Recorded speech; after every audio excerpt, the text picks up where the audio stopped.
मान्य सदस्य काफी उम्रदराज हैं, लखनऊ विश्वविद्यालय के छात्र संघ के पदाधिकारी भी रहे हैं और लखनऊ के और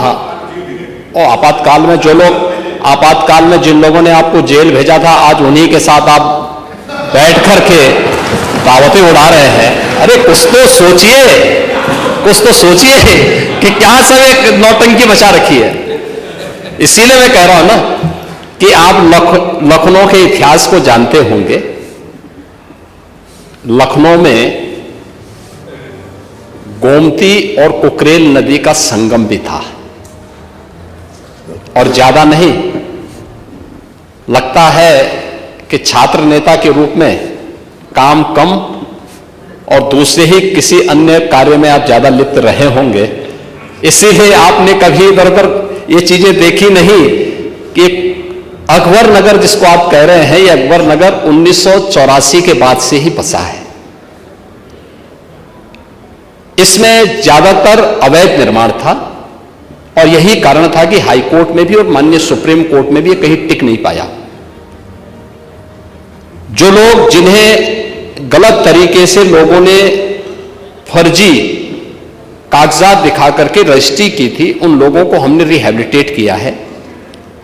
अब अकबर नगर कोई नगर नहीं है, अब वो सौमित्र वन हो गया है। लखनऊ को उसकी पहचान दिलाने के लिए भगवान राम के छोटे भाई लक्ष्मण जी के नाम पर उसको सौमित्र वन बना दिया गया है। और आपको तो खुश होना चाहिए कि इस उम्र में लखनऊ के लोगों ने आपको विधायक बनाया है और लखनऊ को हम एक नाइट सफारी दे रहे हैं इसी रूट पर आगे कुकरेल में जाकर के। लाभ आप कमाएंगे, पैसा सरकार दे रही है। और इतनी अच्छी योजना मिलने के बाद सरकार को एक बार धन्यवाद बोल देते। पंथनगर और इंद्रप्रस्थ नगर की कार्रवाई को हम लोगों ने स्थगित करवाया है और हम लोगों ने कहा है कि एक भी व्यक्ति जिसने रजिस्ट्री की है लैंड और उसके पास जायज कागजात हैं, उसको हम वहां पे कंपनसेशन देंगे और नदी को पुनर्जीवित करके। मैं तो आपसे कहूंगा कि लखनऊ के लोगों ने वोट दिया है आपको, आप एक बार थोड़ा अब जाकर के देखिए कुकरेल नदी थी या नाला था। आपको नदी नजर आएगी, आज के दिन पे नाला नजर नहीं आएगा। और ये चीजें नदी पुनर्जीवन का जो एक अभियान पूरे देश के अंदर चल रहा है, हम बोलते तो हैं जल जल ही जीवन है, क्या इनको तबाह करके हम जीवन की कल्पना कर पाएंगे? गोमती नदी को क्या बना दिया आप लोगों ने लखनऊ में? एक तरफ गो मां कहते हो उसको और दूसरी तरफ गंदा नाला में बदल दिया पूरी गोमती नदी को। उस नदी की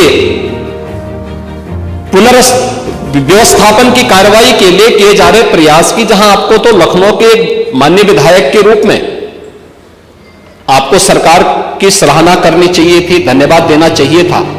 आप सरकार के बारे में इस प्रकार की टिप्पणी कर रहे हैं। और दूसरा, वहां पर हम लोगों ने कहा है कि भाई इंद्रप्रस्थ नगर और पंथनगर में जिन लोगों ने लाल चिन्ह लगाए हैं, किस नियत से लगाए, पूरी रिपोर्ट हम लोगों ने तलब की है। और अगर गलत नियत से किसी ने किया होगा तो उसकी जवाबदेही भी तय होगी। लेकिन अगर सावधानीवश केवल चिन्हित करने के लिए किए हैं कि कुकरेल नदी के पुनर्व्यवस्थापन के लिए, तो मुझे लगता है कि वह लोगों को सावधान करने के लिए है। लेकिन एक बात और है, आप लोग थोड़ा अपने इधर उधर भी ताक झांक किया करें अपने अगल बगल चलने वाले लोगों के। अगर आप देखेंगे जितने भू माफिया थे, जिन लोगों ने गरीबों को ठगा है, इसमें ज्यादातर समाजवादी पार्टी से जुड़े हुए लोग थे।